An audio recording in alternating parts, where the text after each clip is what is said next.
check. 1, 2.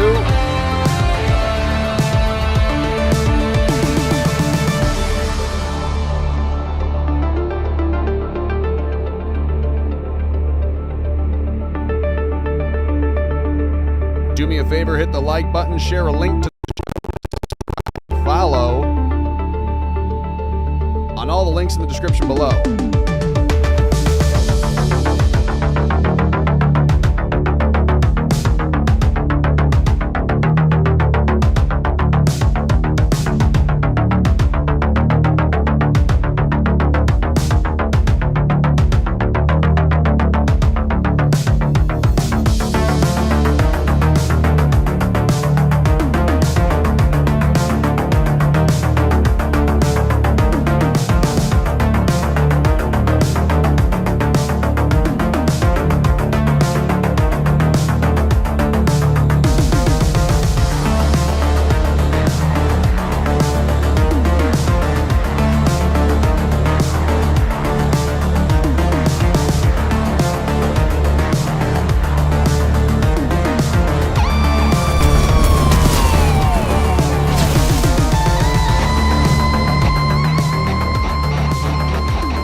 Welcome to a stream.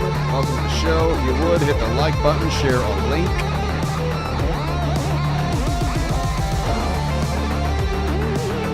Glad that you're here. Make sure that we're live everywhere. Live over on YouTube, on X, on pill.net, on Rumble, and on Odyssey.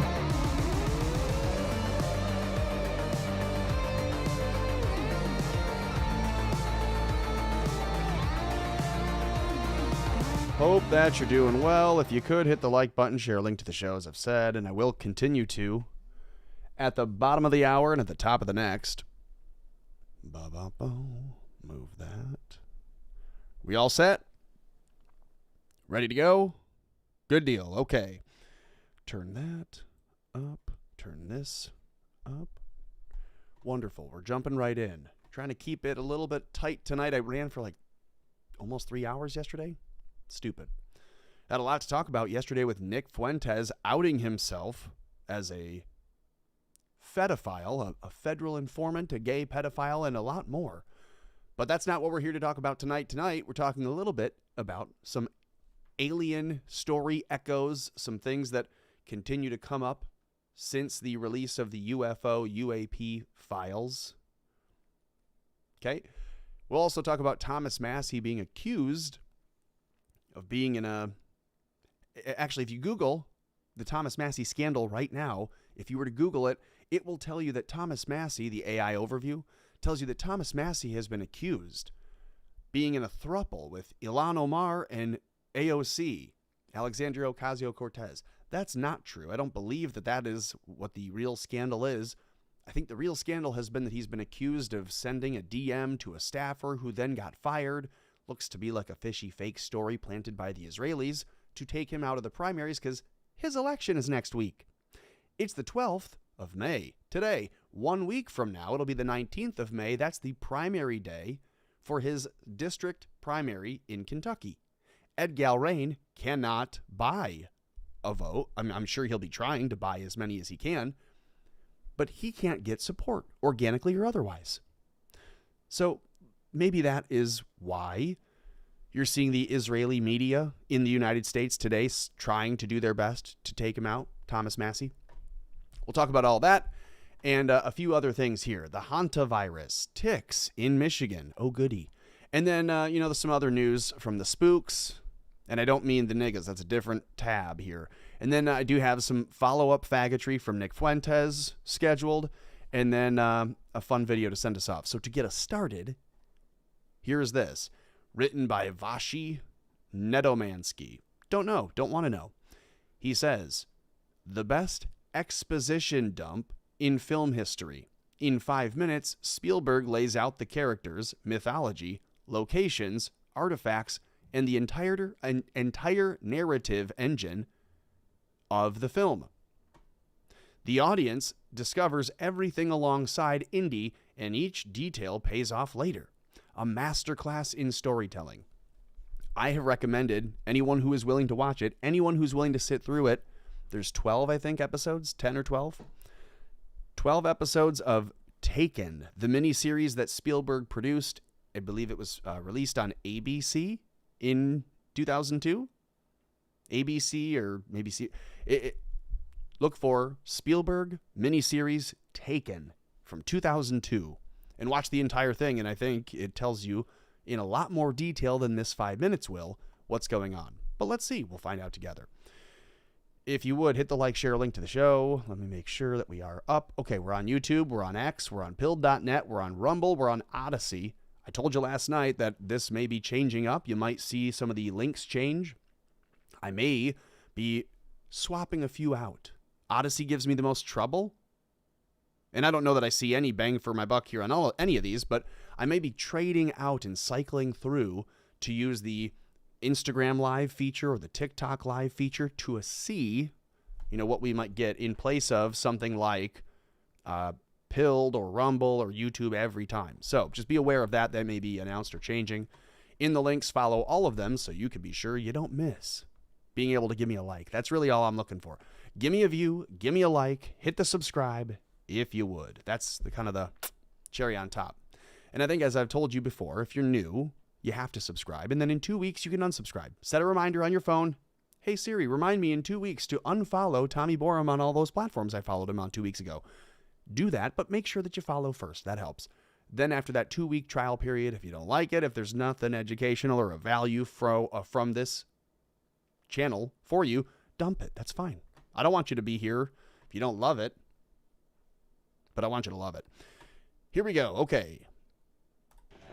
Professor of archaeology, expert on the occult, and, how does one say it?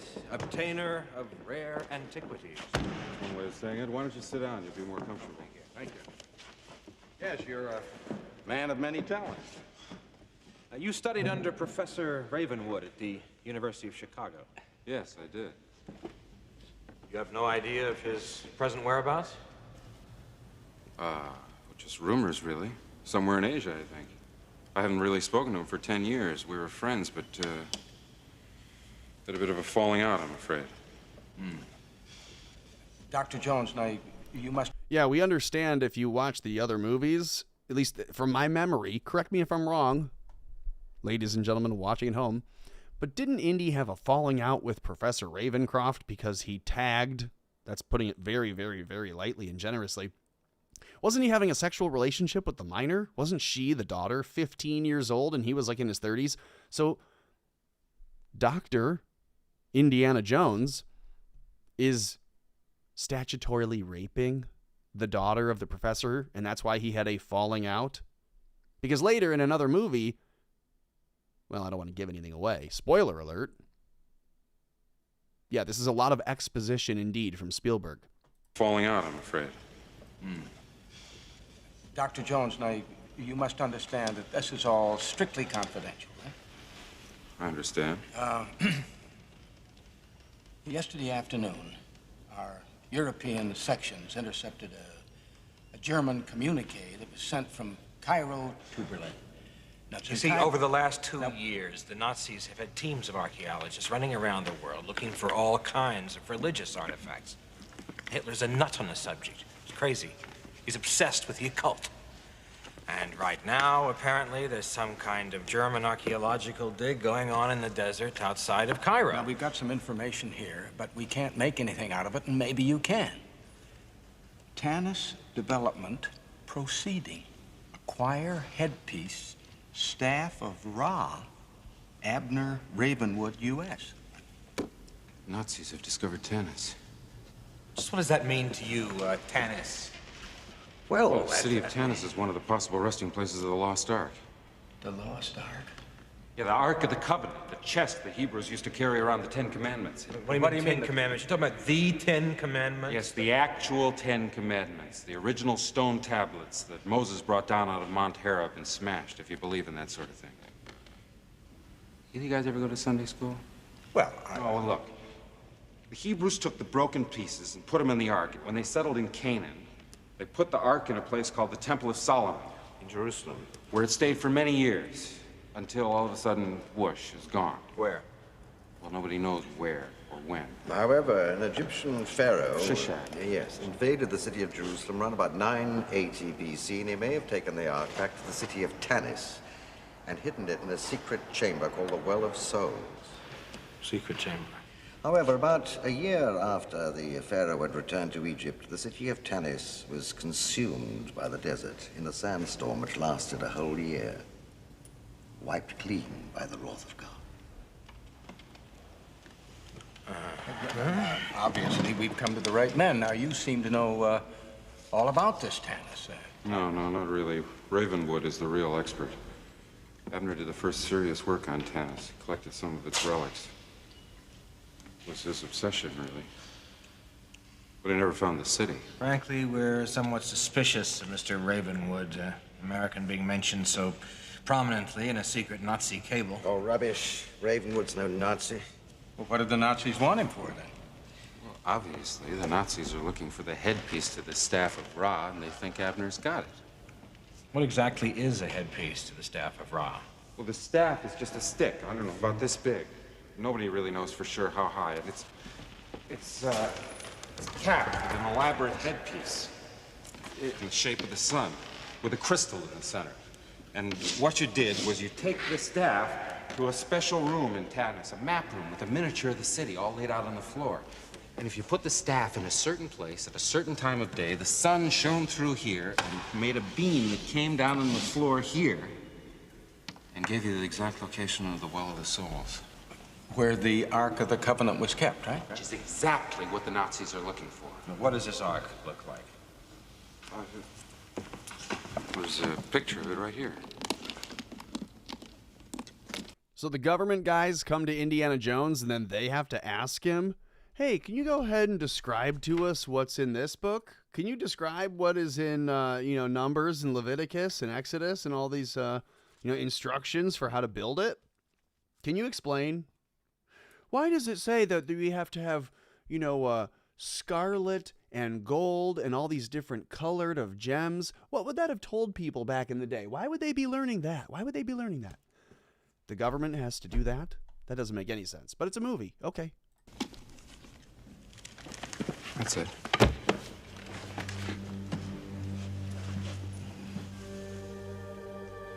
He asks, what's the ark look like? And he instead shows him a picture of like a wasteland of a bunch of people being killed by the radiation given off, or the electrical field essentially zapping them. Would that be it? Would they just be like, would they go into arrhythmia? Good God. Yes, that's just what the Hebrews thought. Now what's that supposed to be coming out of there? Lightning. Fire. Power. It's not fire, because fire doesn't look like a straight line, and it's not lightning, because lightning doesn't move in a straight line. What does? Lightning. Fire. Power of God or something. I'm beginning to understand Hitler's interest in this thing. Oh, yes. The Bible speaks of the ark leveling mountains and laying waste to entire regions. An army which carries the ark before it is invincible. Yeah, it would be. So who has it? And I know some people will say, "Oh, Donald Trump has one. It's in his Mar-a-Lago. He's got a replica." And then others will say, "That's not a replica at all." Who could know? I certainly do not. Okay, so the people will say that that's exposition, that is seeding the truth in a movie so that when you see it, it is priming your brain to accept that that is a possibility, right? You have to suspend disbelief, allow yourself to believe this hypothetical universe where you're watching the film exist within. And then later when they say, hey, the reality is actually like this, it looks just like that thing we were showing you earlier, you'll already have an idea. You'll have an understanding, a framework to build that out in your mind. Is that what's happening here? I don't know. Let's move on to some other things that we certainly do know are not true because they're screaming it at you and they're desperate for you to believe it when you have already disregarded all their other lies. It's been interesting to watch the Thomas Massie scandals unfold. Donald Trump wants him gone so bad that he cannot sit down and formulate one Truth Social post that actually makes Thomas Massie look bad. Every time Trump takes a swipe at Massie, you know it was written by Howard Lutnick or Laura Loomer or one of the others, Jared Kushner.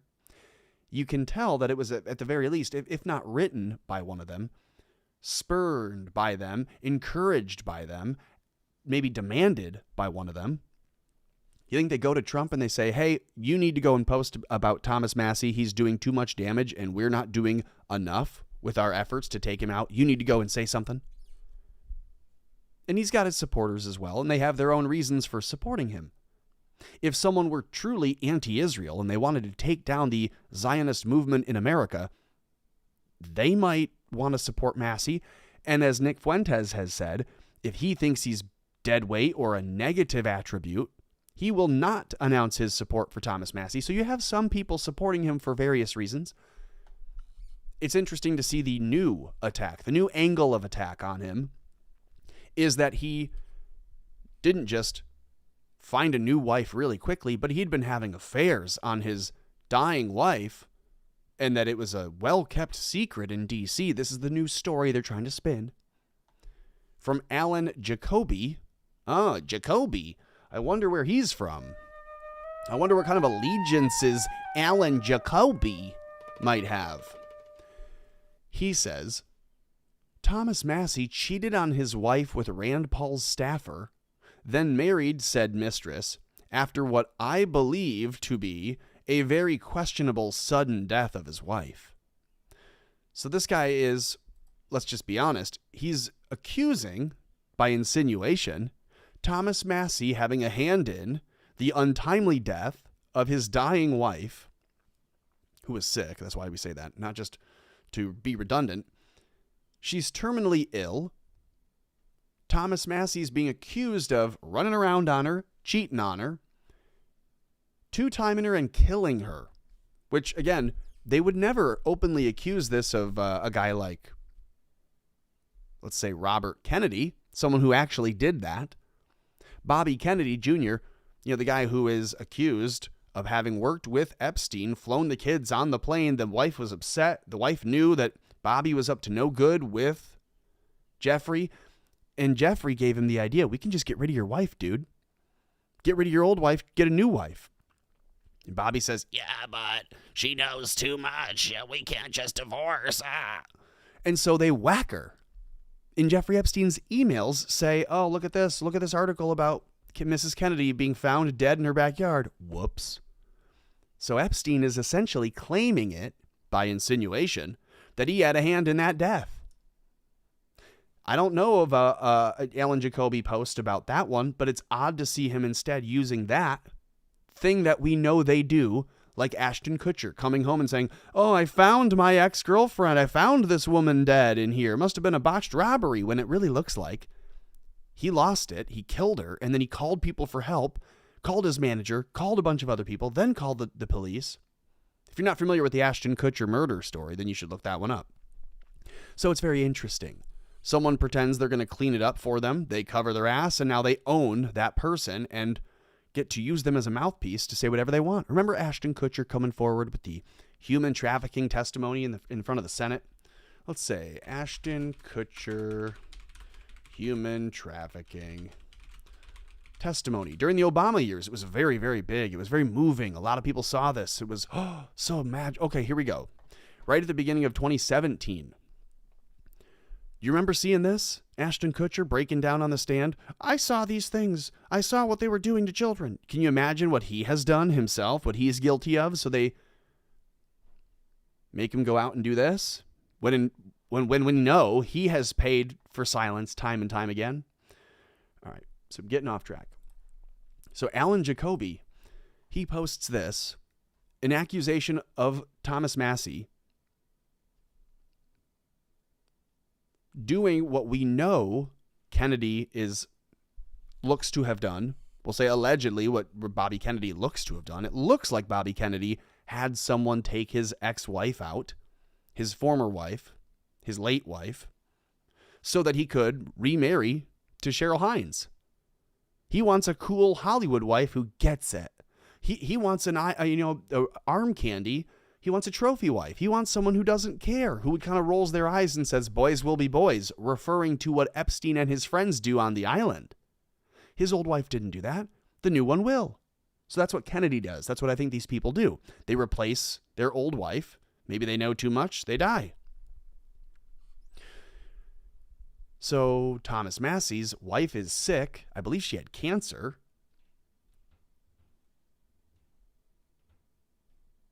And this guy is accusing Thomas Massie, piling on to the story that we're now hearing has been essentially contrived. That's what I was going to call this. It's a contrived story. It is let's first find a woman who used to work in those offices. We'll find a staffer who had communicated. We'll try to find the bones of this story to be legit, and we'll just pile on bullshit, meat, sinew, flesh the whole thing out. It'll be a fake story, but the only evidence we have to point to for it to be real will be legitimate, and people will just buy it. That's what this will be. Thomas Massie, accused by President Trump months ago of marrying too fast after the wedding, after the divorce, rather. Shouldn't say that either. After his wife died, this says 16 months later, quit calling. 16 months after his wife died, he's remarried. How about virtually a year and a half after his wife dies, he's remarried?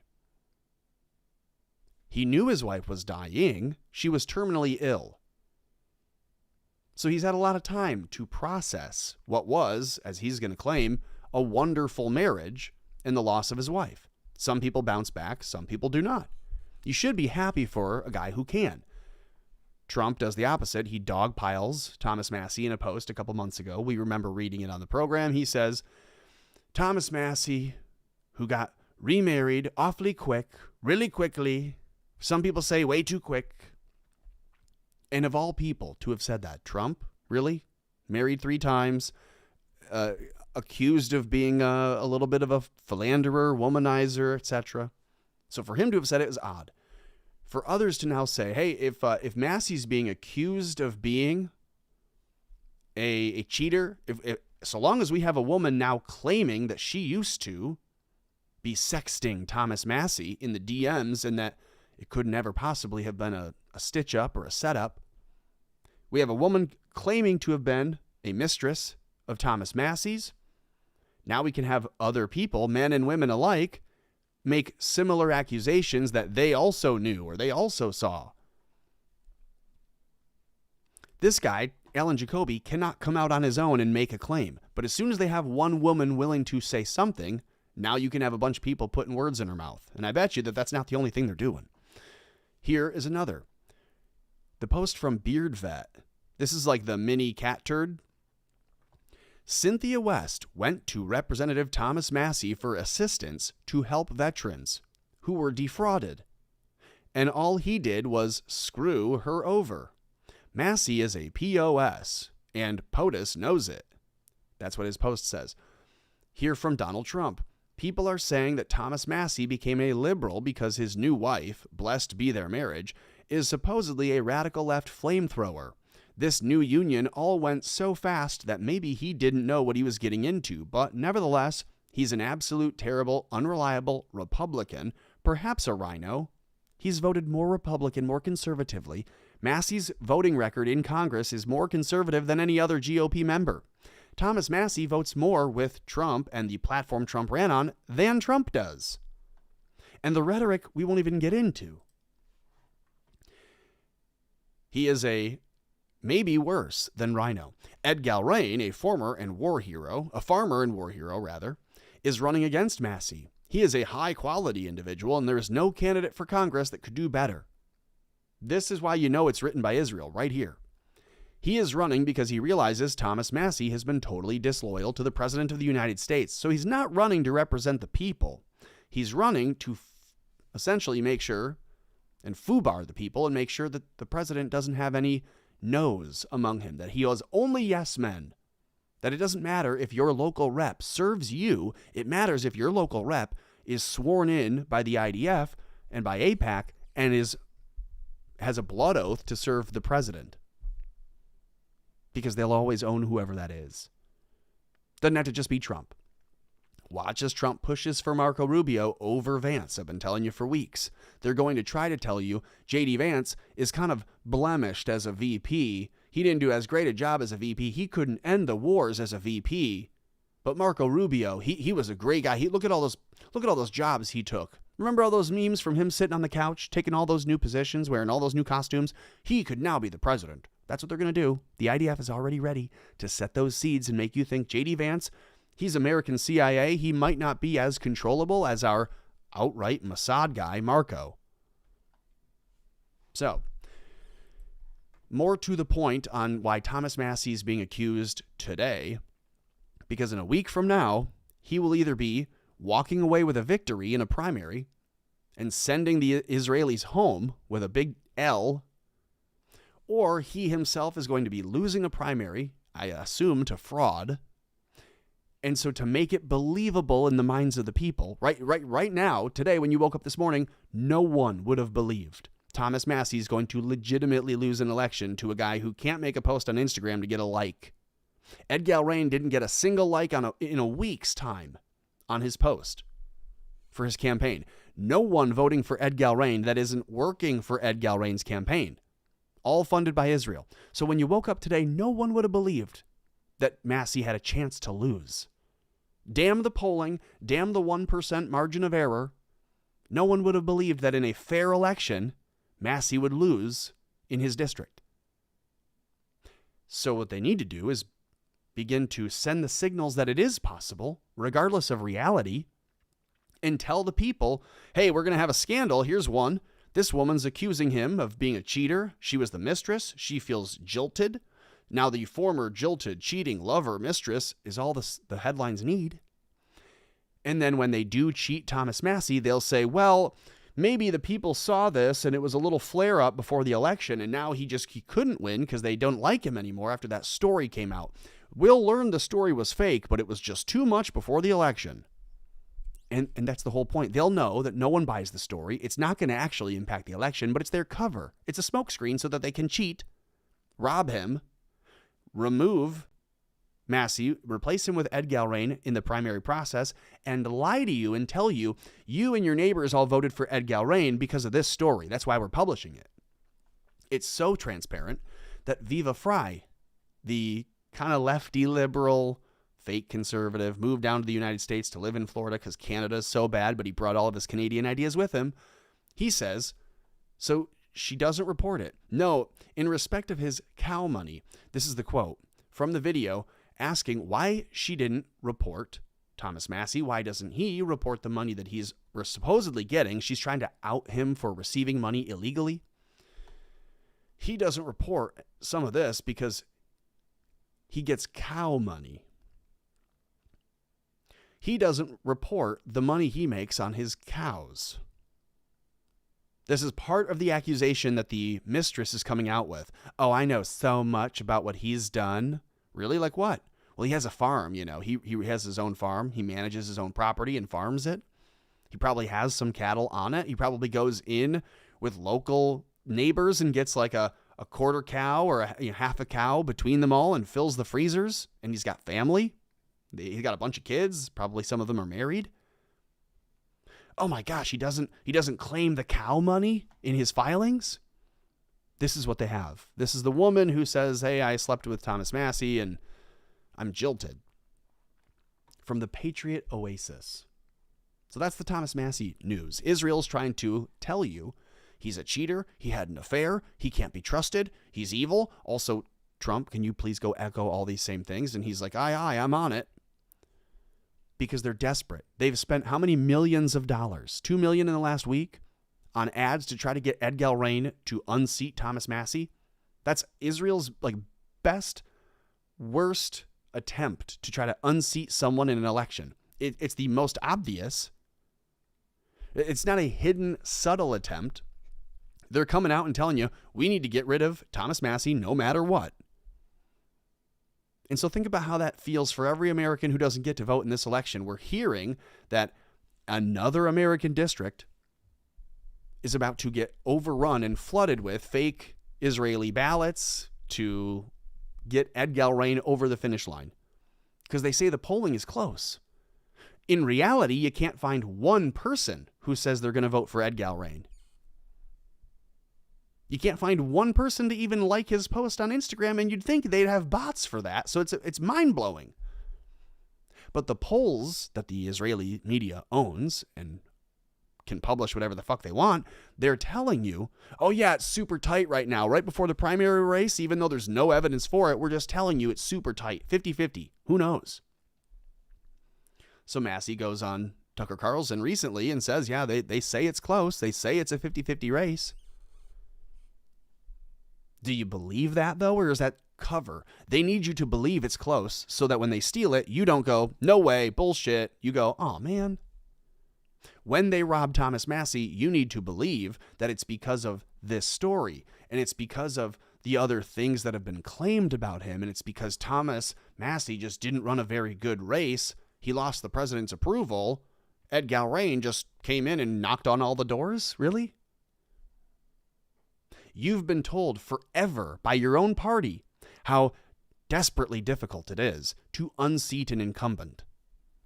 And now they're going to tell you that it's actually super easy to do when Israel needs it done. And so while it's not believable, I don't think in any real sense Ed Galrain has a chance to win, but what they're going to do is signal through the media, which is all people ever see, that it looks like it's possible, and it looks like it's possible. And then right the week before it happens, they go, ooh, Thomas Massie, a big fuck you. And they hit him low with complete nonsense, complete fabrication. And most people can see that, but the some that don't create the reasonable doubt for them to now steal an election and make it claim that Ed Galrain won honestly.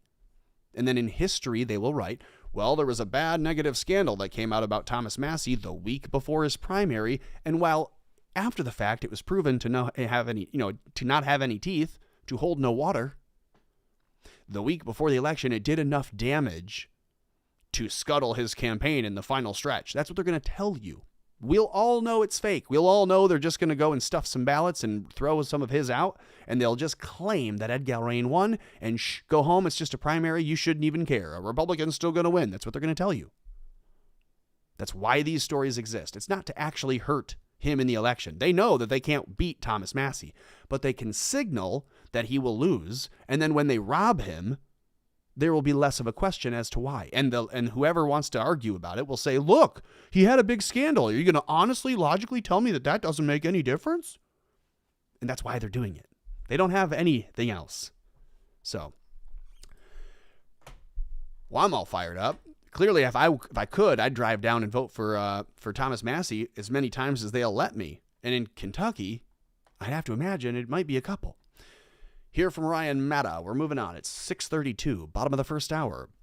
Full count. If you would, hit the like, share link to the show. Subscribe with the link in the description below, or just jump in the chat. Say hello. Scale of 1 to 10, how'd the week go? For you so far, it's only Tuesday. Ryan Matta posted this video. He has this, I guess we'll say the description. The tag on it says, the tick crisis is going to turn into a tick epidemic. Can you imagine if the ticks have Hanta virus? Bookmark this tweet, he says.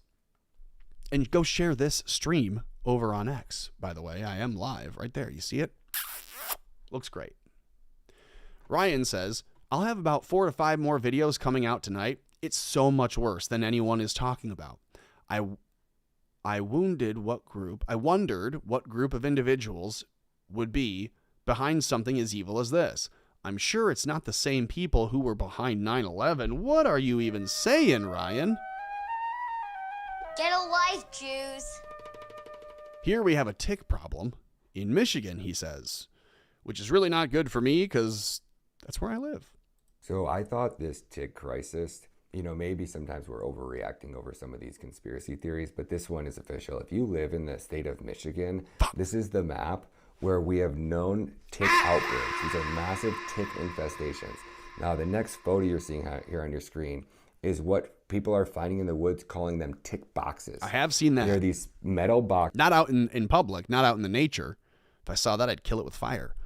But I have seen the video. I've seen, the person who finds this. Very interesting. That the government, that have cracks and holes in them, that our government is just taking and they're dumping out of helicopters or they're dumping out of planes, specifically into heavily populated areas here in Michigan, also in Illinois, and there's been 2 other states that have been reporting. So if you guys are people out there and you're seeing these ticks, please make sure you guys are putting the location, exactly where and the date on these videos and when you're sharing them, so everybody can be well aware, because you need to take precautions to protect your children from these. I'll show you a couple of videos. Look at this one of these baby ticks first. Those are all little baby ticks crawling up my leg.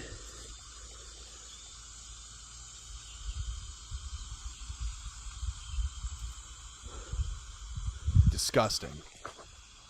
Yeah, that was a tick ball. Was that shit not insane? And I don't know how fast these things grow or how dangerous the baby ones, but that guy was just like letting them crawl in his leg. I would have been freaking the frick out.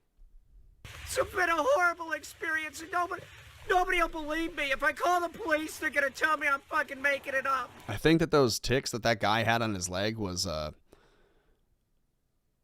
like a sexually transmitted disease from that Bigfoot. Now let me show you this next one of this man that just went through the forest, and these are just the ticks that he picked off his clothing. Check this out. Just spent 15 minutes taking these ticks off my clothes.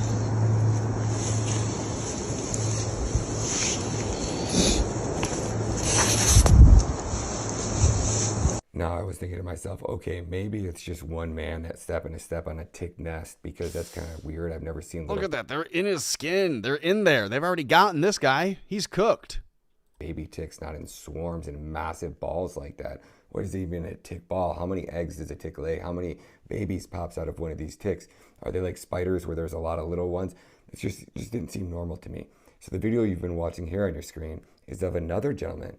These things are so tiny and microscopic. The fact that he caught that and realized what they were is almost really kind of mind-blowing. And I'm curious on if the baby one bites you, because like some people don't know, and I'm like, how do you not know that you had a tick on you? And now what I'm thinking is it's these baby ones that are... No, you can have a tick on you and just not notice. They'll jump onto your legs. They'll grab onto your little leg hairs. You're walking through yard, bushes, whatever. You walk the dog around in a park. Dog will have one, bring it into the house. It jumps off you'll find a tick anywhere in your house in Michigan, especially, in the fall with the deer running around. I'm telling you, spring and fall, there's a tick season in Michigan, but I don't know exactly when it is. Could it be now? Are crawling into you. They're biting you. They're embedding themselves into your skin, because my friend had one on her toe, right? And I was like, how do you not want to know one on a toenail that you didn't have a tick there? But if it started out just as a little baby and bit in and started to burrow down. I don't know. Sounds like his friend had a wart on her foot. At any event, gross. If you see a tick, you know you need to kill it. Need to pull it off of you. Kill it with fire. You're familiar with that one? Okay, well, we're going to move on. I'm not going to be too afraid of the Lone Star tick being sent out in boxes, because I haven't seen that. We saw the one clip. We saw a couple guys who had little baby ticks all over them. Seems like maybe they found like a tick nest. I'm much more concerned with, and would rather be scaring all of you with, stories of the Hanta, because it's fake. Not the Hanta virus. I'm sure that's a real thing you could catch, but I don't believe that it's a real thing that you have to think about having occurred on a cruise ship. It's much more likely that, why don't I just let these 2 videos roll, and we'll discuss as they go. I think that we'd be on the same page if you agreed that this is not a real event, but it is a staged, released, psyopic event, live theater to cover for some really other bad things happening around the world, economically, politically, etc. It's not a distraction alone. It's also literal cloud cover. So here. All right, so people keep trying to argue with me in my comment section about my theory on how and why this virus has spread so effectively and efficiently on this cruise ship. My theory is a theory, just like the theory being presented by the WHO and the CDC. A theory. until they can show me a rat or rat excrement that can be traced back to the original infected patient 0 in this particular outbreak, I will not accept any theory as fact. Especially one as unlikely as rodent excrement sitting on the ground somehow managing to aerosolize itself enough that it was inhaled deep into the lungs and a viral load level high enough to cause an infection in a bystander hundreds of yards away. Do you see how fucking ridiculous that sounds? Because it is. Does nobody work at this fucking landfill? No employees? How have none of them gotten this before? The tour guide that brought the people there, how did he know about the spot if he had not been there before? Why has he not been sick? Because this shit didn't come from a landfill. Also, everyone keeps wanting to quote the CDC and saying this virus does not transmit effectively. You realize what their #1 priority is, right? It is not to save you. It is to stop you from panicking. We have one case study of this virus. One. Everyone keeps commenting, hantavirus happens all the time. It happens in America every year. No, it fucking doesn't. Not this strain. We have 2 instances of the Andes strain of hantavirus ever being seen in humans on the fucking planet. So no, they're wrong. We don't know shit. We have only ever had 39 people catch this shit before.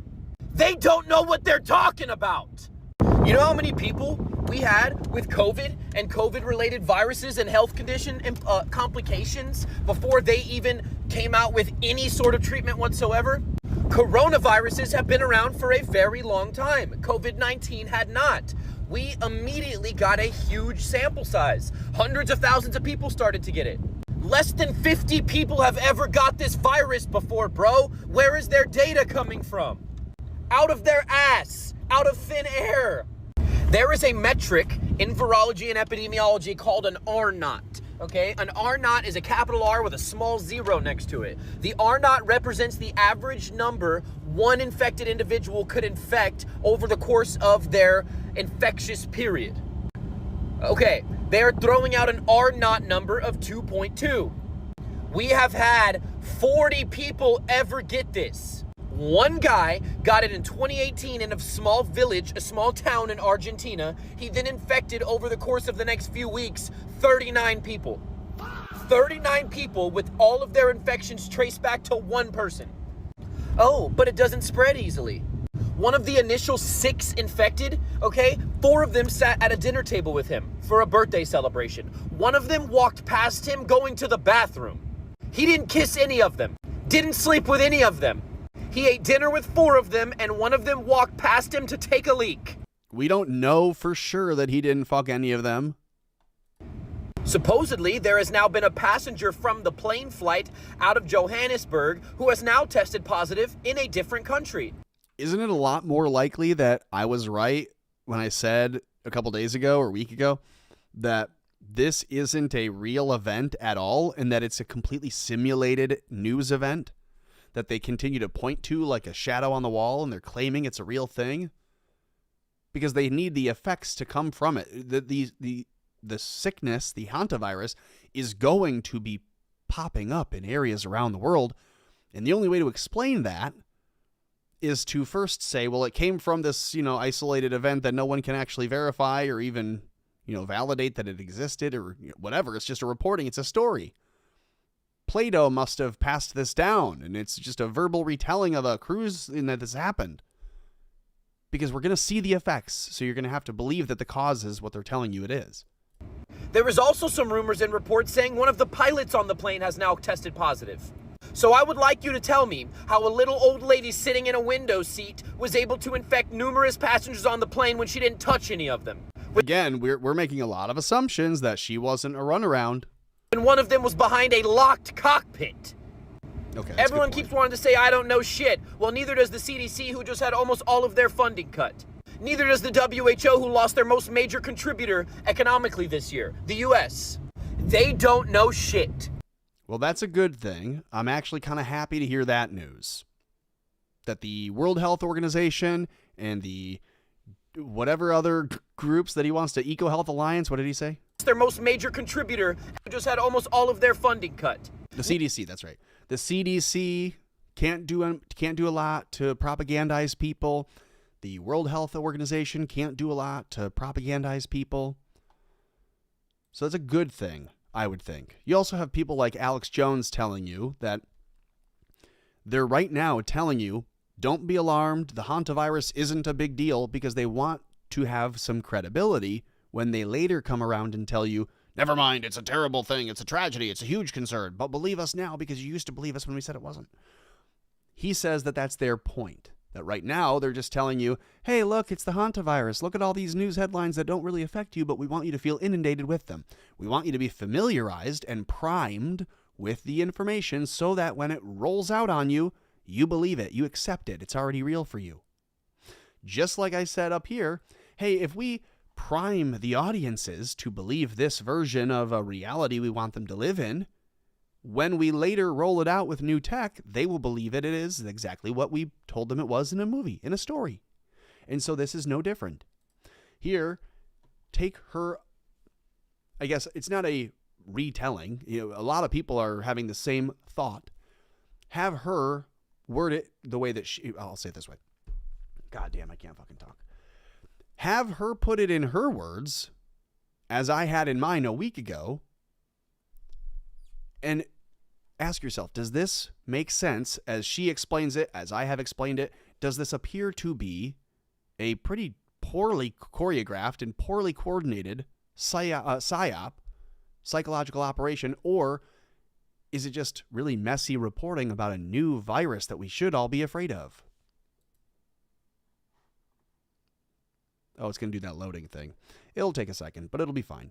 Hit the like, share a link to the show, subscribe, follow. Is it just me, or is the Cabal's central casting agency completely broke? Like, are you guys on welfare? Do you need some help? Like, do you need to fire your production team, your writers, and all of those shitty actors? Now, if you're like, what is a central casting agency? Well, you see, those are families, like, you know, baby farms that provide their kids to the Cabal. They're kind of like a lesser on the pyramid scheme of, like, Cabal families. And sometimes they provide us with actors when they need them for propaganda, such as this guy. You guys all remember Crybaby Jake here, who's like, oh my goodness, we're real people. This isn't just a headline. It was so heartfelt, right? Oh, just pulled at my heartstrings. I had to clutch my pearls until I found this. Girls get vaccinated. Gorgeous vaccinated girls get boosted. And gorgeous boosted girls get boosted again if you're eligible. Well. If it isn't Jake from State Farm. No, I'm just kidding. That guy is the gayest dude. Okay, so I showed you. Sorry to interrupt. This is the dude who was making that video on the cruise ship saying to you, among other things, we're real people. We're not just a headline. We're not just a story. We're real. We're real. Please believe us. We're real people. And I said to you then, no real person has to say that. No real person says over and over when it's new to them and they're finally got a camera in their face, they go, yes, this is very real. You must believe us. You are getting very believing. Like, it seems a little over the top. Gorgeous vaccinated girls get boosted, and gorgeous boosted girls get boosted again if you're eligible. Well. If it isn't Jake from State Farm. No, I'm just kidding. It's Jake from the Central Casting Agency. And he's trying to rile us up emotionally. But then we find out that he's a spokesperson for, like, that cruise. And then we find out that his mom is an MD. And then we find out that his sister works for an agency or a consulting agency that used to follow how well we were receiving all of the COVID information. Yeah. You see, that's his mom, Stacy K. Rosemarine, and she's an MD. And if you're like, well, how do you know that that's like her? Well, look down here. It says she has 3 grown children by the name of Rachel, Jocelyn, and Jake. And she has a particular interest in newborn care and pediatric preventative medicine. I wonder if that includes vaccines. Yeah. And if you look up Stacy with that last name, you're going to find a chick that works for this company. Now, if you look up Stacy, who's the sister of Jake Farm over there, she actually works for someone called Haggerty Consulting. And Steve Haggerty's the founder and the senior advisor at the company. And if you look down here, what their thing is, it's basically a professional emergency management. And you see COVID-19 right there? The whole world is their stage, and it's up to us whether we want to participate in that theatrics or not. And we have free will, and free will is something that they cannot take away from you. So I've seen better acting in a 70s porno than I have with this central casting agency reusing their crisis actors. So anyway, yeah. Gross. She watches 70s porn? Who would have thought? So that's my takeaway. So they're going to tell you what is happening with this Hanta virus. The only evidence that we have to hear, to see, to believe is what they are telling you. So make the choice like I have. I'm just not believing them. I've already seen what they do when people believe them about COVID. It was bullshit then. So I'm not going to choose to believe them now. And that's literally all that people are doing. You have to choose because they're not giving you enough to actually believe it all. And you don't have enough information to completely deny everything they're saying. So be the juror and say, I'm not going to make myself guilty on this one. No thanks. Because again, just once more very clearly, they're not giving you enough where you can validate it and see the evidence for yourself. They're only giving you enough to just trust them. And they don't have your trust, so you don't have to believe them. Period. Okay, if you would hit the like button, share a link to the show. We got some people watching over on Rumble. Ranger, good to see you. Dual Helix, good to see you. We got people watching over on Odyssey as well. Wire, good to see you. Danger Dog, hello. Over on YouTube, have a few people watching. Irina, good to see you. Wayside Landing, I think you're a local. Hello. Rusty Shackleford, good to see you. OC Doodle 3. It's a new one. Welcome. All right. Let's do a couple more things here. While we're live, if you would hit the like button, share a link to the show. Have you all seen? Maybe I should just pull it up now. If I type in Bertations, it should be that one. Have you all seen Serene Branson? She's a favorite here on the show, friend of the show. Serene Branson from CBS LA. I think she's done other things since this. She's gone on to do even bigger and better things in the media. But you'll be hearing more from her on my little soundboard here because I finally took some time to collect some of the audio that I wish I could be dropping along. So last night you heard this one. And in the future, you will be hearing some others that I hope you enjoy. It'll be coming, at least one, from this, and I'm filling you in on the background because I will do the same thing that she does, not nearly to that extent. But there will be times where I, as I just did, try to read something, stammer, go pop, pop, pop, pop. And when I do that, I'm going to hit this button, and I want you to know at least what it's from. CBS 2's Serene Branson is live at the Staples Center with highlights and backstage coverage we're seeing for the very first time. Serene.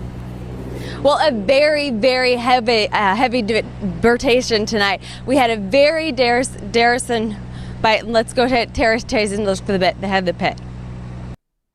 Terratasian. Let's go Terratasian. Listen to the bit and have the pit. If you're not familiar with Serene Branson, she didn't have a stroke. She had, I believe it was heat exhaustion that caused her to, I don't know what. I mean, we've seen it a couple times since then, but this was what, the classic. So here's my Serene Branson button. Well, a very, very heavy debatation tonight. We had a very Darrison bite. Let's go ahead, Terratasian. Listen to the bit. They have the pit. It's just so good. So that's the gayest thing you're going to see from me today. Here is one of the straightest. Homie, you straight? Hell yeah.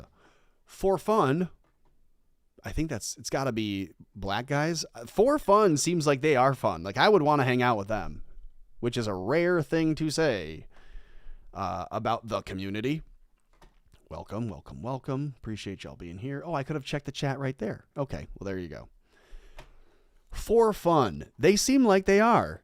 I typically wouldn't want to get down with the homies, but they seem like they would actually be a nice time. Let's see. Let's see if I'm wrong about that. Do they let us get away with it? That's what we're finding out here. Will they let us get away with it? Voice actors for $500 to play an animated black character named Slug. Oh, I get it. The For Fun guys are the white guys. They're the guys who did you know, hey, we need you to move these coffins, but the coffins have bodies in them, right? Did you see that one? That's where I remember seeing these guys, because they wear the suits. So they're in the cheap suits. They're laying in the casket. Then they hire the moving company to come and pick them up. And the moving company, shocking, sent a bunch of Mexicans. So they're like, oh, yeah, no, I don't know if we can do that. Which is shocking to me, because I thought the Mexicans would ask no questions. They're there to work. The one thing I know for sure about Mexican labor is it works. And I'm not even being racist about that. I'm saying, like, when I worked with Mexicans, they're hardworking dudes, physically. They are laborers. They looked at me at 6:30 like, wow, you breaking, homie? You're taking another break. I'm like, it's 6:30. It's go home at 5 o'clock. Why are we working late? It's lawns. And they're like, hey, it's hours, bro. It's hours. That's money. Anyways. I don't know why I'm even bringing any of that up. Where is my racist propaganda? This racist propaganda, this... All right, here we go. A character named Slug. And we're gonna see how far they'll go to do a good job. And trust me, white voice actors should not be reading this script. Okay, let's tell them the premise of the show. Action. Trey, Sean, Devontae are supposed to be hanging out in Trey's mom's basement. The three of them are educated black men. Devontae brings a surprising new guest named Slug, a 6'4", dark-skinned drug dealer who just got out of prison. Upon arrival, Slug determines that the three boys are not nearly black enough. We want voice. We want one to be believable for a black audience. So right. I need you to be black. Okay. I mean, do you have black friends or? Not a lot. Okay. Pick somebody who you think looks the blackest. Whoa. So who looks the blackest out of everybody, out of us? When you say who looks the blackest. To you. To me, that means, is anyone scare me? Is that what it means to him? Bro, he did not just say that. He did not just say that. Everybody ready? Oh yeah, we ready. And action. Hey guys, cool if my friend Slug comes hang for a bit. What's up, Slug? What's cracking, gang? Hey, what's cracking, gang? What's cracking, gang? Nope, okay. That ain't gonna work. Let's try it. The white guy is doing, I mean, they're all white, excuse me. The younger of the white guys, who looks 55 or 60, he's doing like a white guy voice, like, what's up, gang? I'm white. Why is he doing that? Blood. What's happening, blood? Blood. Blood. What's happening, take blood? a drink, sorry. No, Yeah. Take a drink. That's going to wash the honky out of your mouth. What the hell are you doing? Maybe if you look at one of us when you say it, it might make you know what I mean? Like, why is he laughing? That's a great idea. Stare into the eyes of the black man and say, what up, blood? What up, gang? It was nothing. Them crooked-ass motherfuckers had the wrong guy. Hold on. Is he doing like a Curtis Snow impression? Is he doing Snow on the Bluff? I mean, I don't want to just sit here and talk black in front of you guys. Oh, that's what they hired you for, my nigga. Just do it. Oh my God, quit fucking around, dog. If you guys don't mind, I don't talk black. Okay, what is talking black to you? What does that mean? But don't get offended, you know. What does it mean to talk black though? So I can He's gonna be like, all right, kid, I'm gonna be right back, and then he leaves. understand where we're going. Yo, man, what the hell are you talking about, man? Okay, what dialect is that? I don't know. I mean, I'm from Ohio. I'm from Youngstown, Ohio. Oh, bring that up. Oh, it's the Youngstown, Ohio dialect of Nick. Come on, man. I mean, that's the...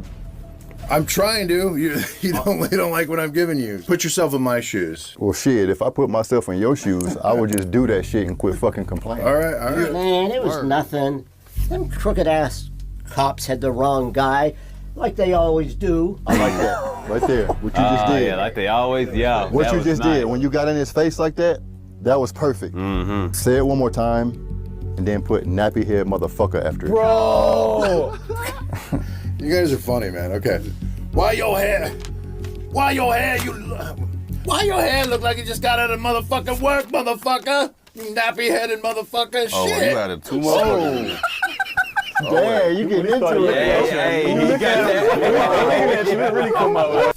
Wait, hold on. Good for him for at least trying. He's at least trying. He knows he's being a setup. That's fine. It's all good. But he's trying. Good for him. Where am I at? Oh, okay. Man, fuck y'all, man. Okay. That's it, right? Whoops. There's no way, right? Oh my God, it's so awkward in there.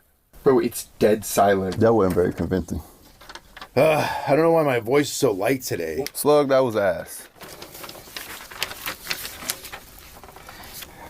Man, fuck y'all, man. Yes. Good for him. Bro, this is actually insane. Like, I actually didn't think anyone was gonna say this. We're 2 for 2 He did it. right now. Give it to him. He nailed it. Man, fuck y'all man. Bruh. Bro, this is actually insane. Like, I actually didn't think anyone was gonna say this. No, it's not insane, actually. What you're finding out is it's totally sane.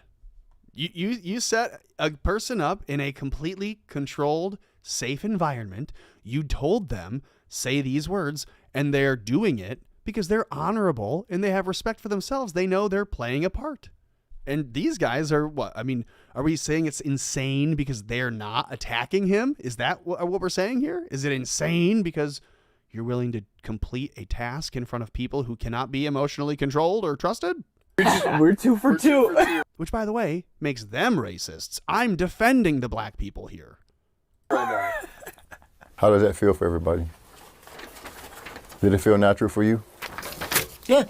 Yeah, so it's like it's comfortable for you to say and everything. Like It's not a problem. You know, Man, because he's acting as a professional. He said, "Yeah, no, it's not a problem. I've seen lots of scripts. I've done lots of things." He's a little twink professional peanut actor. That's what you hired there. You hired a little white guy who says he's got no problems doing nothing on a script. If it's written in the script, he will do it. He's Ron Burgundy of his time. He's 90, but they asked him to say nigger, and so he did. And he did it with panache. yeah, so it's like it's comfortable for you to say and everything. Like it's not a problem. Why are they bleeping it for him? You know, Man, fuck y'all, man. So you ever said before? Have I? I grew up in Brooklyn. I grew up in Brooklyn. I said everything. So you ever said before? Have I? Yeah. I grew up in Brooklyn. I said everything. Oh shit. See, look, even they're all having a good time. Everyone's having fun. The only actual racism here is for the guys for fun who set all this up. Say I'm doing it for the culture.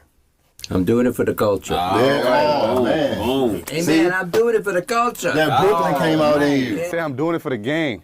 I'm doing it for the gang. I'm doing it for my niggas. I'm doing it for my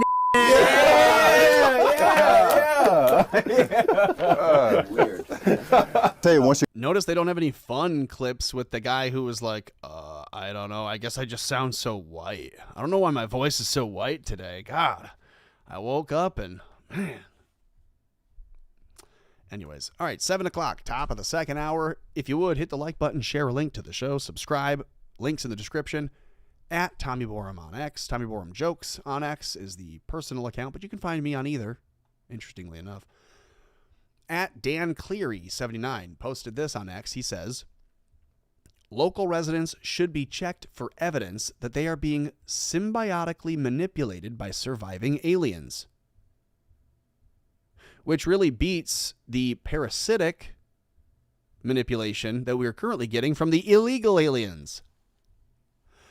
Okay, the document, they say, is featured very briefly in the Sleeping Dog documentary that you have to pay $10 to rent, and so we're not doing that. But Jeremy Corbell released it anyways, and so that document is in the video. People have rented it. They then take a little screenshot. They try to see what this thing says. Here, they're just going to explain it for 5 minutes, so enjoy. From the moment I watched this with you, this popped up on screen. I turned around. I said, what was that? Go back to that. What was that? So let me read this. Proposed activities. A site investigation should be undertaken to determine if alien inorganic compounds or other biochemicals have been disposed of at this site and to determine the presence and or extent of any soil and groundwater contamination that may be the result of material disposed of at this site. And here's the part that I've thought about this every day for the last 2 months since I've seen this. This line here. Local residents should be checked for evidence that they are being symbiotically manipulated by surviving aliens. Now, I can tell you, having already visited the Roswell area and really all throughout New Mexico and Nevada and just that whole area of the country, there are lots of people who have been affected Okay, there are some people whose genetics are clearly being altered, and I'm not necessarily saying that it is from aliens. Some of it is from methamphetamine, but the area has been stricken. And there are a lot of areas around the country that have the same problem, where you can see, like, it looks like there are some genetic hybridizations going on. And She's probably pregnant with my fucking hybrid baby. they're probably not all having a good time with it. If people get kidnapped by the aliens and then they get returned to their bed and they think it may be a dream, but the aliens now also have a copy of their DNA, what do you think they're doing? It's been a horrible experience, and nobody will believe me. If I call the police, they're gonna tell me I'm fucking making it up. Maybe they snatch a guy off of his back 40 and they appear to him as Bigfoot because they need to get a sample from him, and they don't want to take him all the way up into the ship. They just want to kind of like, field strip one here down on the ground. Imagine this. The aliens, they see the humans and they're like, oh, the treaty that we have and the agreement that we have, and to take them and then, only treat them peacefully and, correct any mistakes, fix all their problems physically, then take our samples and do our tests, then wipe their memory and send them back into their bed asleep, and then have to, create. It's a lot of work for the alien. It'd be a lot easier if they just appeared to you as a different creature. They, try to put on a human suit and they appear like a Bigfoot or something else, and they get you when you're not looking. I'll have a video from that guy at the end of the stream here, and it's not the best. It's kind of disheartening. It's very disappointing. What the fuck is this? Good question. Yeah, and there's some phone numbers on here, which if people watch the film, feel free to call and see what you get. Hunting. Yeah, what is this? What can you say about this? Yeah, so Jeremy Corbell dresses like he's in prison, like he's on the prison yard, and I don't understand it, and it makes me think that he's like a gay gangster mafioso guy, and this is his little boy that he runs with for now. I don't know. This is Luigi. I can say is that the biological aspect of the UAP thing is the most guarded. It's a part that people talk about, but I really don't know many people that I trust that have engaged that aspect of the UFO phenomenon. But, David Grush even went up and talked under oath about biologics and about, pilots of craft, right? That some of these craft were manned or whatever. So George and I have over the years collected our best information and evidence on biologics. Obviously, we haven't reported on it. There's nothing that we're like, this definitely has to come out. Nothing. You haven't? I mean, a little bit, but like we have nothing like this, right? So this is from a cleanup. And what I can say is that there is a protocol and a process to do biological cleanups of contaminated sites that deal with the NHI craft and that kind of thing. I do not know for sure if this document is legitimate, and Michael kind of put it in the movie, and it's good. We'll start the conversation now. Mm-hmm. But his name is Michael. Oh, so that's good. He admits that he has this document. He doesn't even know if it's legitimate, but Michael went ahead and put it in the movie because it's interesting, and they made you pay $10 for it. A lot more to it than just this. What I do know is that I have found people associated with these documents because the documents had everything. They had the order numbers, they had the scientists involved with the cleanup, they had the full scope of the cleanup, where it was, what they were doing. Because I know that. Why not just say that you know that they're real then? You have vetted them. There's more to this than just this. Yeah, that's one innocuous piece of paper. But when you're searching something like this, first of all, I'm going back a number of decades, and we have authenticated that these are real accounts, there's a real program, and this was a real cleanup. Then you get the people that were there. Because this came into a secure facility, this set of documents, and there was a reaction to it. So I would think so. There was, yeah. So, and I've further over the last, maybe 8 or 9 years, spoken with a number of people who their job for, 30 years is doing these contamination cleanups from high sensitivity sites. And I've learned a lot about it now, that there are certain protocols that are done when something is non-classified or unclassified. And then there's other protocols when you're doing cleanups of, classified programs or sites. This has all the hallmarks of being real. And George and I will report, I'm sure, on what we've done over the years to investigate this one. It's shocking. It was so shocking to me that my gut reaction was to dismiss it, and that was a mistake because it turns out, it was a very real cleanup program. I mean, I know a very little bit about the background of this, but when you say contamination cleanup, what what kinds of things would constitute a contamination cleanup? Like what would that be needed for? So I didn't say that. That's in the document, right? So just making sure. Yeah. So a little wink, a little correction and a wink. Oh, I didn't say that. That's in the document. You found the document. You are claiming that while you can't say it's real, it's real. You made a movie with it in it. What a loser. So this happened to be a cleanup surrounding a fire that had happened. And people will, I'm sure, figure that out and dig in. I'm hoping more people come to me who have knowledge of this event and this cleanup. I hope. Why don't you just say, hey, remember this fire that made headlines in this year? In this place? Well, this is document referring to that, and that fire was caused by a UFO. Why don't you say that? Why do you have to be cryptic and gay about it? Gay. Why do you wear your shirt like that? Gay. Why do you talk this way, by the way? So too, I mean, this is really one of the most riveting things I've seen. Yeah, what it says there, symbiotic. Yeah, I mean, symbiotically manipulated, which, I mean, it sounds like something getting into groundwater, right, that could get into human beings, that could take control of somebody. Is that what's kind of implied? I mean, I don't know what's implied here. That's why I want. Like East Palestine, like we see a big smoke cloud and a bunch of contaminants in the water, and the rivers getting oil slick and looking, iridescent. Something like that. Is that what you mean? I have 1,000 questions. I'll tell you something that I haven't, so one of the individuals that I know that's been doing this for 30 years, I was pushing for a couple years, and I said, why what is this kinds dude of things? rocking back and forth like this? Like, what? I mean, is he on something? I was pushing for a couple years, and I said, what kinds of things would you be worried about in these classified programs that would get out into the environment? What could it do? And a pal said to me, alter human DNA. Why do you think they made not one, not two, but 3 Venom movies? Do you think that it's possible that they're again trying to prime the idea that we could have some, biological, extraterrestrial in origin, alien-like goo, a sludge that doesn't appear to be anything other than a pollutant, only it's intelligent and it's inorganic and it takes over? Is that what they're trying to tell you? And will you believe it? And if you will you believe this from this guy? I'm not even going to make a comment. I'm going to let you hear this all on its own.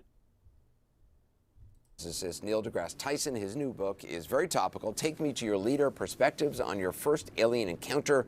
It's going to be available tomorrow.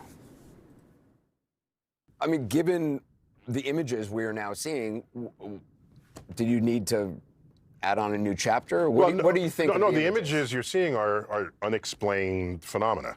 That's different from an alien that would walk up to you and ask to see your leader. That's a different. Do any of the images impress you? They all do. Oh my gosh!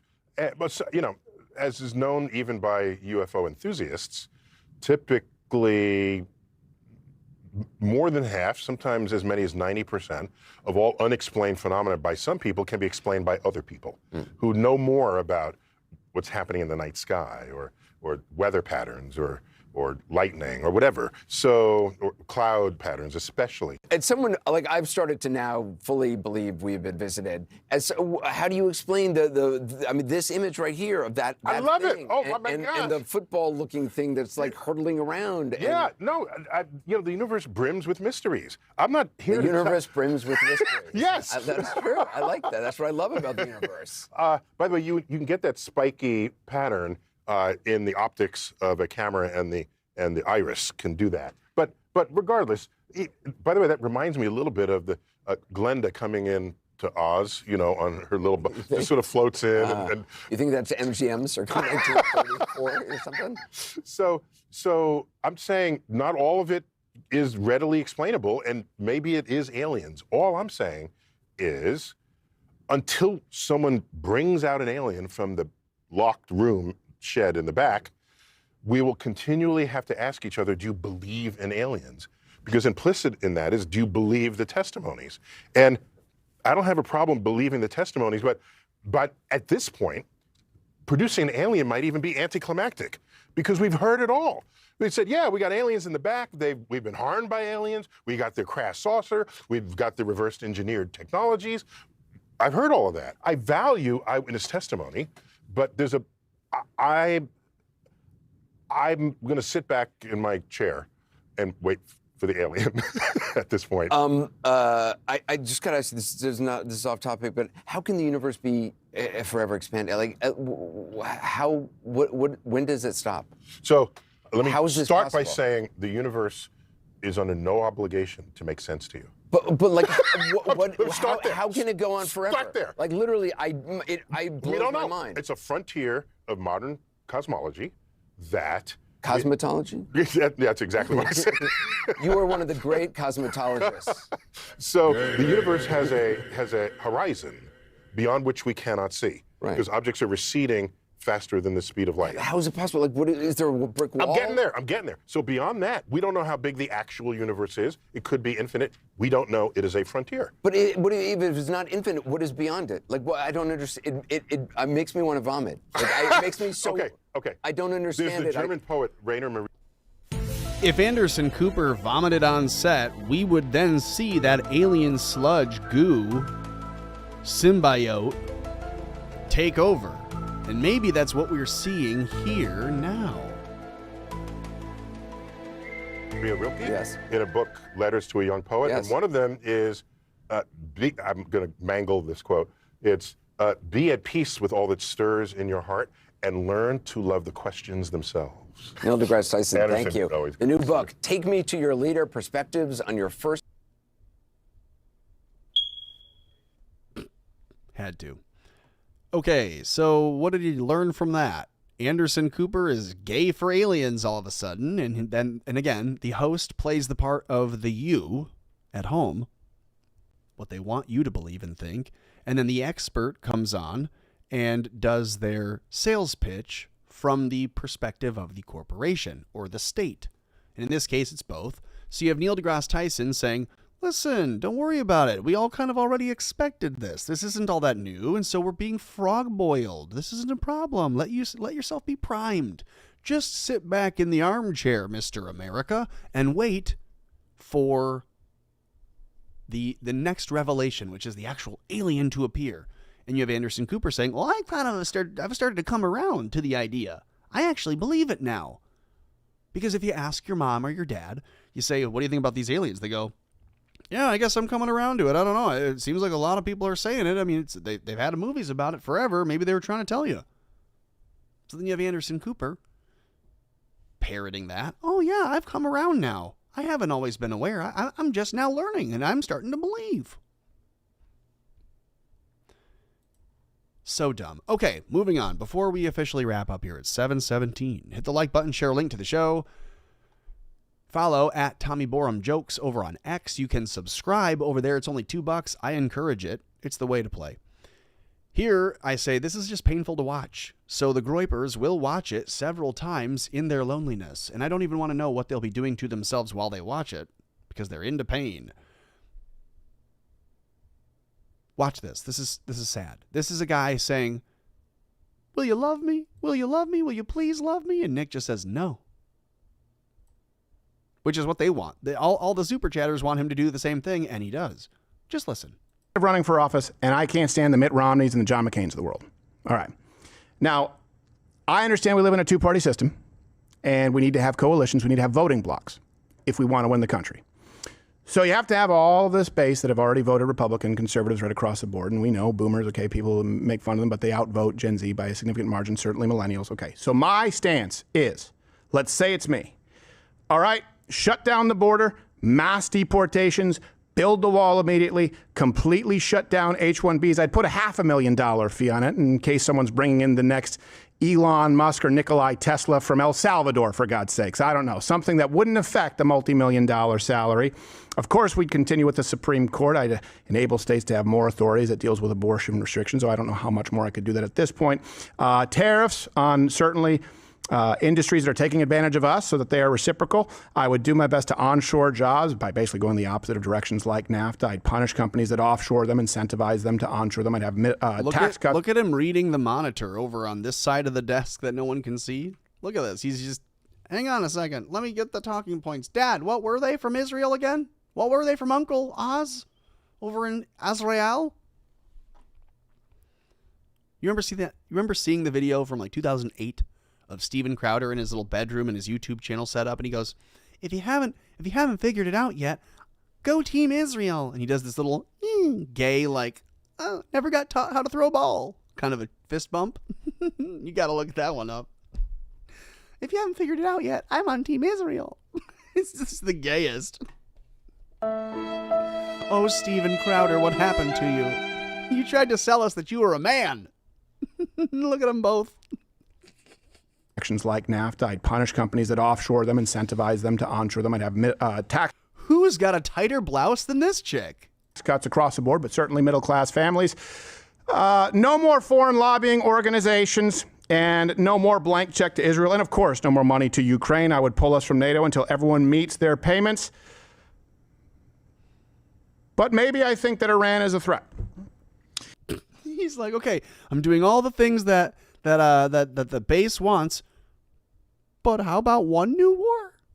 I'll do everything you want. I'll do everything you want, guys, but can we get one new war, please?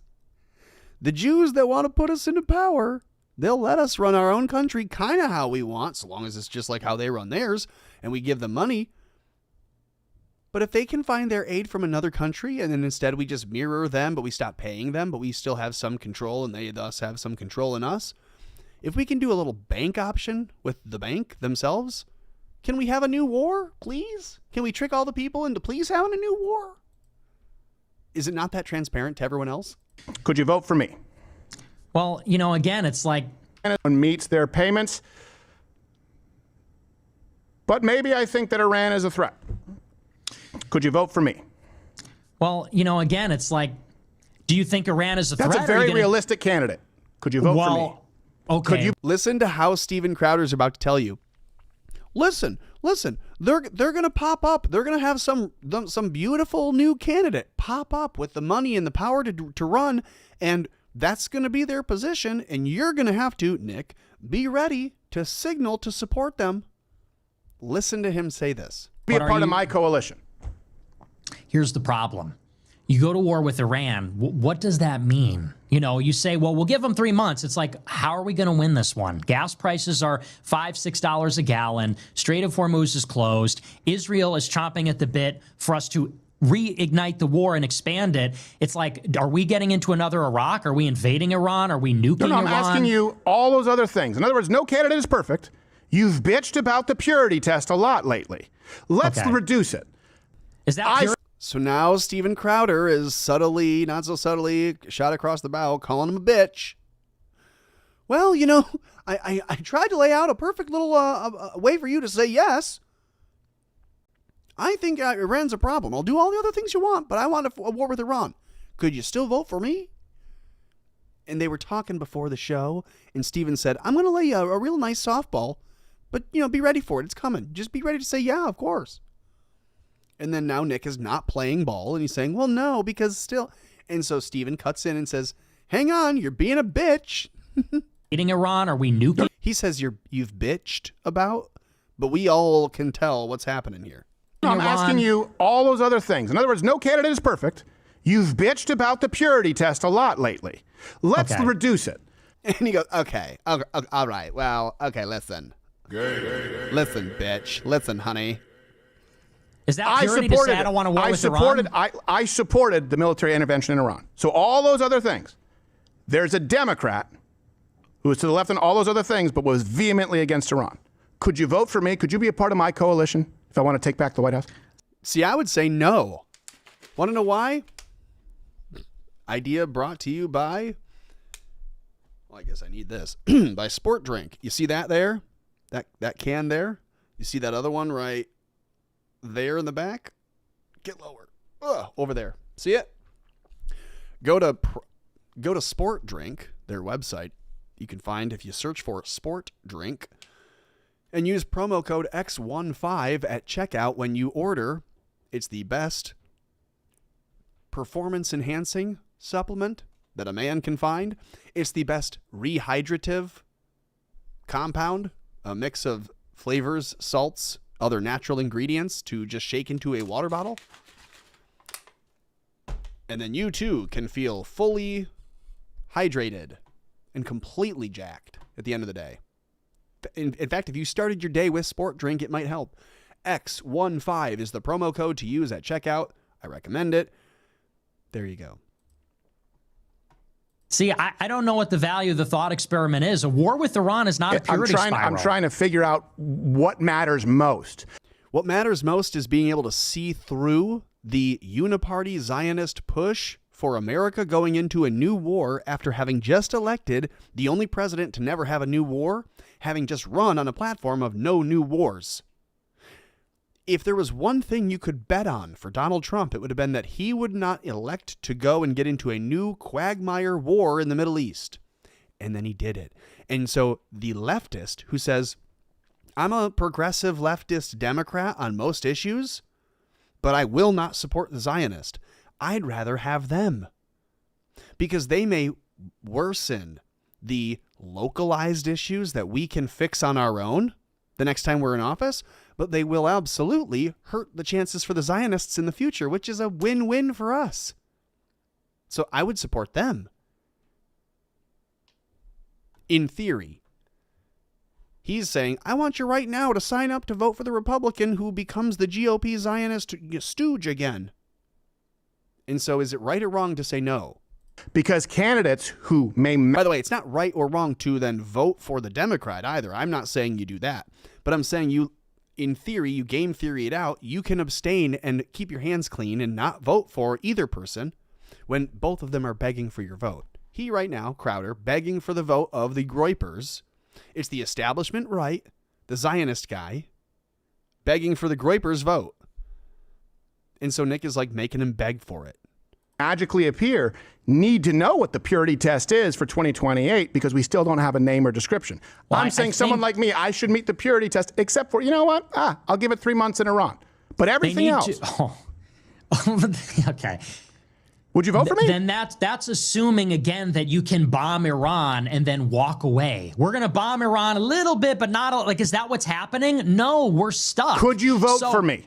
No, I can't. Okay. I need America first. Okay. And America first means we're not at war with Iran and we're not importing 1 million illegals every year. I got it. Look at how mad Steven Crowder is to hear that, because this whole interview was set up to try to redeem Nick and to try to bring him into the fold, to try to help him rehab his image that he thinks is right now floundering. Crowder reaches out and says, it'll be a good Zionist, good faith effort. We'll try to really help you out here. And then he's not biting. That's fair. I understand it. Hey, this is where we have a difference of opinion. It's not the deal breaker for me in the same way that it is to you, but I understand where we end up. Sorry, I was caught off guard by my sport drinking. Okay, one more on Fuentes that I thought was longer. This is the one. Presented without comment, but I will be interrupting. Actually, I do care. I'm not an isolationist. I do care what Israel is doing. I have an opinion on it. And that's not just because my tax dollars go there, whatever. And it's not just because they might fund some dumbass politician that I won't even vote for. That's not it. I care on principle about what's going on. And I think there's going to be That's right there is the only reason why the Democrat winning would be conceivably on paper better than the Republican who tells you that they want all those same things but then doesn't actually do them and will turn on you and just favor Israel whenever it's necessary. The enemy of good is not perfect in this case. It's just different good. And sometimes you have to pick your battles. So do you want to allow a Democrat to try to reinforce more socialism here in the U.S. as is already trending? Or would you like that to be allowed to be rejected here at home? Allow some local Democrats to take office and to be immediately rejected by the pop culture having already shifted away from them. But in doing, you'll also have our federal government cutting itself off from foreign aid and Israel and all those other things. It makes your chances better to elect your own guy next time. This is just the argument that Nick Fuentes is making. I'm not saying that it's the right one. I'm saying that that's the reading of it. Attempt to sort of America only, which might be beneficial to Israel this time. It's just something to think about. No, you're 100% right. And I've been saying that for a few years. There was a symposium in Tablet Magazine, I think in 2023 or 24, the Jewish magazine. And I think Ted Cruz wrote an article for that, actually. I don't remember if it was in favor or against, but the question was, should we cut off foreign aid to Israel? Do you think Ted Cruz ever wrote an article being in favor of cutting foreign aid to Israel?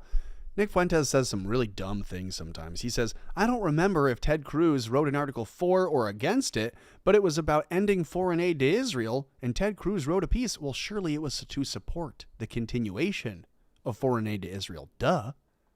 Why is he acting like he doesn't know that? And he's talking to Richard Spencer about how it might be worth voting for the Democrat.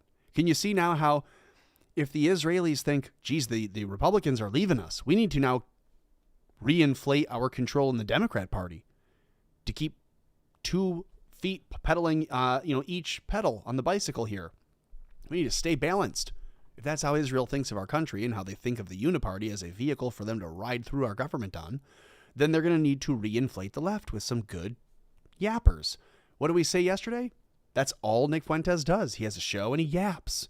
He will direct a certain percentage of voters and people to be antagonistic and maybe even violent wherever he says. So they're now asking him to fluff the idea of voting a Democrat.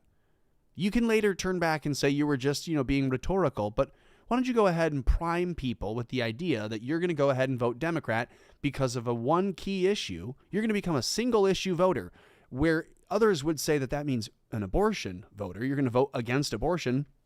It doesn't matter if it's Bush or Clinton or Obama or McCain. You're going to vote against the abortion. That's the single issue voter.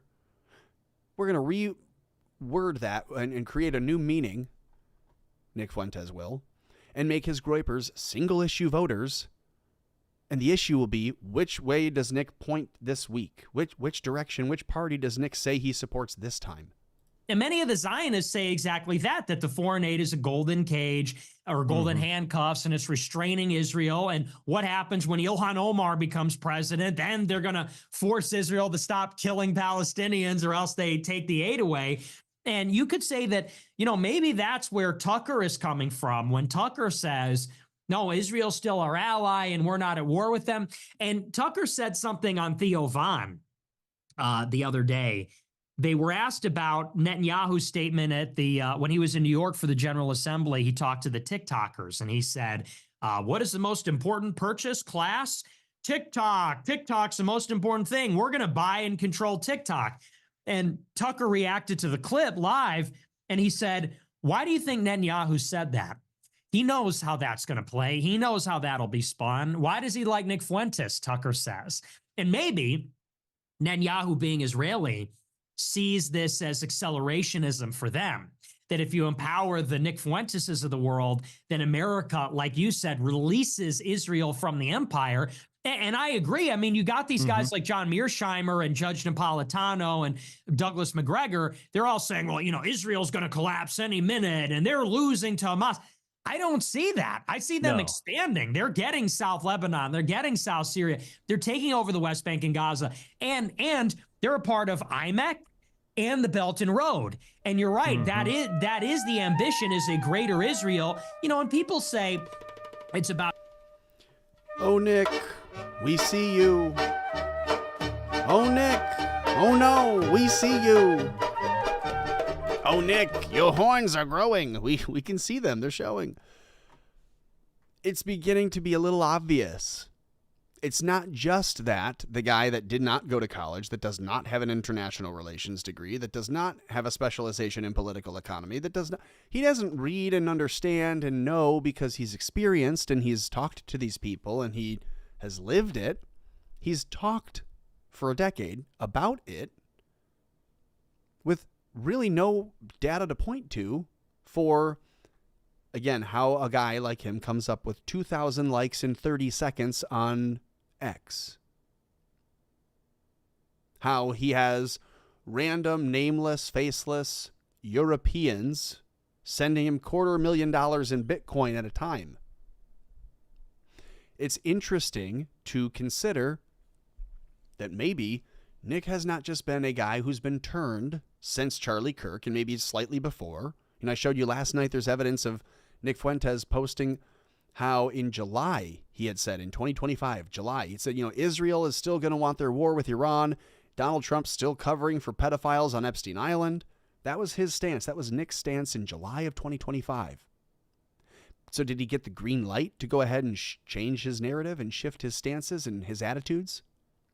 It doesn't happen organically that you flip a switch and just decide Israel would never kill Charlie Kirk and Israel doesn't want war with Iran and they were never pedophiles on that island. That seems like he got a new message attached to, the memo area of a check. Am I wrong? Territorial expansion, and that's certainly part of it. But the bigger picture is that as the only nuclear power, as the spying superpower, having their hand in the court of all the Gulf countries, they will have regional hegemony. Whether they annex all the land or not, they're going to. I believe that it's possible. Someone went ahead and met with Nick, sat him down like they did with Charlie in the Hamptons. Someone sits Nick down and says, listen, you think of it as the uniparty. We think of it as, the uniparty led by all the people in this nation. We have a secret society. That secret society needed a home. And so in 1948, we created our own nation. And since then, we've created a few more. And so you see, when we have actions like those in Israel and in Kyiv, Ukraine, and in others, you wonder why the elite favor these small, nameless, faceless nations that have no real consequence. And now you can kind of begin to see why. And Israel's an obvious one, but Ukraine would be another one that you can kind of begin to explain to the American individual, to illustrate to them why it is that they're the same.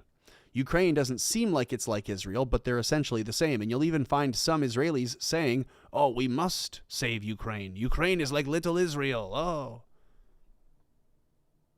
So see that for what it is then when they tell you, Israel needs your money, but we're not reliant. But we are reliant. We need to end the reliance. But we're not going to take whatever you say, but maybe we're going to manipulate you into letting us go. Do we own Israel or does Israel own us? A question I would like to ask and answer in the chat. So if you would, let me know. What do you think? Does Israel own the United States, or does the United States intelligence services own and operate Israel and use it like a hand in a glove to then go ahead and pick at our own selves and pretend it's not us doing it? It's really convenient for Americans to always say it's Israel and to blame Israel. I'm saying this as a person who often does this. It's convenient to say it's always the Jews and it's always Israel when it's not inclusive then of the Jews in our own country here doing it as well. So is it not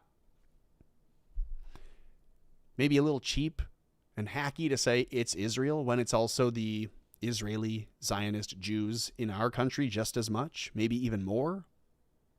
It's possible. I don't know. I'm asking. Again, I don't know. Maybe you'll tell me Mossad is the headquarters and they run CIA. And maybe you'll think, like I'm starting to, maybe we've been shortchanging the Americans for too long. Maybe the Zionists in Tel Aviv are maybe more cooperative and taking responses and suggestions from Langley than we would have otherwise thought. I don't know. Just asking. I told you before we go, we'd get to this, and it's short, so I'm going to leave you with this thought. I thought that Peter Kane Dog Training Channel was going to be chock full of great Bigfoot stuff, and instead we're getting hackiness like this. Thanks for being here. If you would, hit the like button, share a link to the show, subscribe, follow, do all the things. The link is in the description below. Keep America afloat.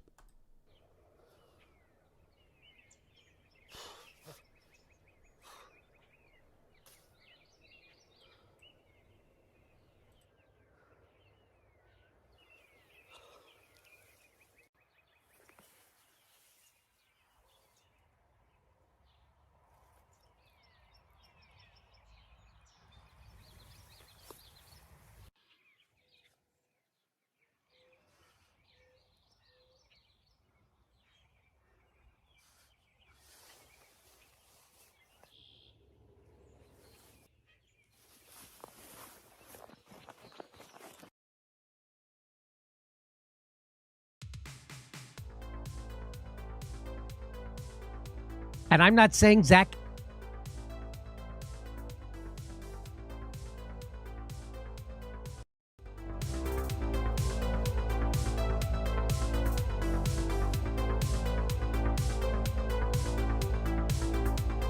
Well, a very, very heavy debatation tonight. We had a very Darrison fight. Let's go ahead, Terrace Chase, and look for the head to pit.